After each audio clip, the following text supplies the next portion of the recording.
The night everything finally made sense, I wasn't crying. That was the scariest part.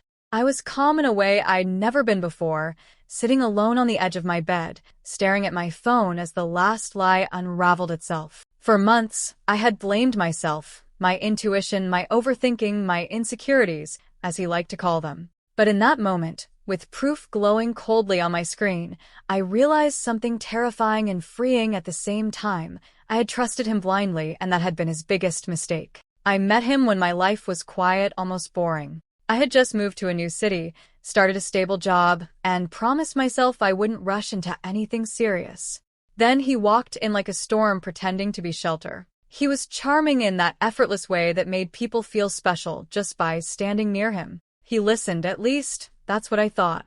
He remembered small details, laughed at my jokes, and spoke about the future as if it were already written and I was already in it. "You're different," he told me once, looking straight into my eyes. I've never trusted anyone like this before.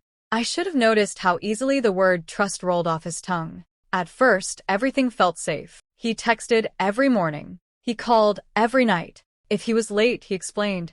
If I felt unsure, he reassured me. Slowly, without realizing it, I handed him pieces of myself I had protected for years. My fears, my past, my weaknesses.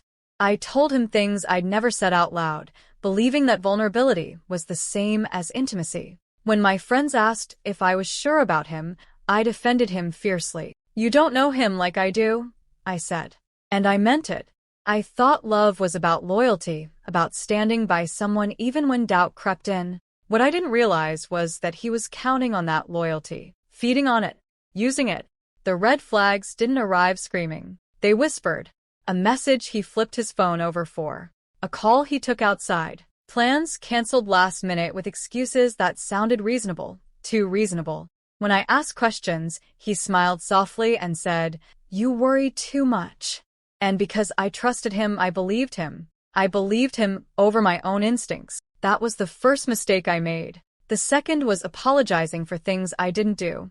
Whenever I brought up how his behavior made me feel, the conversation somehow twisted until I was the problem. I was too emotional, too sensitive, too suspicious. He made it sound like love required silence, like asking for honesty was a flaw. And I, desperate to keep the peace, started swallowing my doubts. But the truth has a way of leaking out, no matter how tightly you try to lock it away. It happened on an ordinary afternoon. No dramatic setup. No warning. Just a random moment when his phone buzzed on the table while he was in the shower. I wasn't snooping. I wasn't planning anything. I glanced down instinctively and froze. The message wasn't long. It didn't need to be. "I missed last night.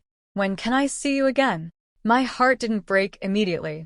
It stalled, like it didn't know how to process what my eyes were seeing. I stared at the screen, waiting for logic to jump in and save me. Maybe it was old. Maybe it was a mistake. Maybe. Then another message appeared. "You still coming over tomorrow?" I felt something shift inside me, something heavy and irreversible. When he walked back into the room, smiling, towel around his neck, I looked at him and realized how little I actually knew the man standing in front of me. I didn't confront him. Not yet. That was my biggest advantage and his biggest mistake. Instead, I smiled back. I asked him about his day. I kissed him goodnight. And then, quietly, I started paying attention. Really paying attention. Patterns emerged fast once I stopped defending him in my own mind. Late nights that matched her messages. Work trips that didn't add up. Stories that changed slightly every time he told them. Lies layered so carefully that he thought they were invisible. He underestimated me because I loved him. He thought love meant blindness. While he was busy lying, I was collecting the truth. I took screenshots. I saved dates. I noticed names. I listened more than I spoke. And the more I learned, the clearer it became. This wasn't a single mistake or a moment of weakness. This was a double life. One where I was the stable one, the safe one, the one he could manipulate because I believed in him. The realization hurt more than the betrayal itself. I remembered every time I had defended him to others. Every moment I had doubted myself instead of him. Every night I had lain awake wondering why I didn't feel enough. He didn't just cheat on me. He rewrote my reality. The night I finally decided to end it, he sensed something was off. He kept asking if I was okay, his concern perfectly rehearsed. I almost laughed. Instead, I said, "I'm just tired." And that part was true. I waited for the right moment, not for revenge, but for clarity.